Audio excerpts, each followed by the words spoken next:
Did you catch the recent interview that Mark Zuckerberg gave? He gave this interview with a podcaster whose last name is Patel. I don't know how to pronounce his first name. But in this interview, and it just happened, he talked about addressing social isolation. There's the stat that I always think is crazy. The average American, I think it's fewer than 3 friends. 3 people that they'd consider friends. And the average person has demand for meaningfully more. I think it's like 15 friends or something, right? I guess there's probably some point where you're like, all right, I'm just too busy. I can't deal with more people. But the average person wants more connectivity, connection than they have.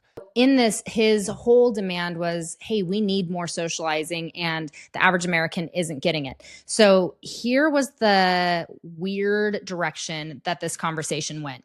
The proposal is that there can be these AI chatbots that would fill this need, and this would supplement human friendships. What do you think about this? I think as the personalization loop kicks in and the AI just starts to get to know you better and better, I think that will just be really compelling. What is an AI chatbot, you ask? Well, an AI chatbot is a robot that would be found on social media, likely embedded in Meta frameworks. The idea would be that AI chatbots would supplement human companions and will even become more compelling over time as they're rolled out and become more adept to understanding human relationships. Obviously, he acknowledges that human relationships are foundational, but because we have this strange, mysterious gap in human relationships, AI chatbots can fill that gap. Some data behind this. In 2025, a Gallup and Meta study found that 25%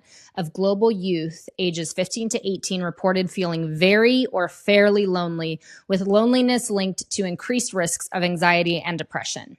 The answer is chatbots, you guys, right? That's how we solve this problem. Now let's look at social media addiction for kids. A 2025 report noted that 70% of US teens and young adults have social media addiction, with girls being more affected, showing higher risks of depression, anxiety, and body image issues. So I'm curious what your thoughts are. Will AI chatbots fill the void, or will they just compound the problem and the data that we already see trending toward a very negative direction? Let me know.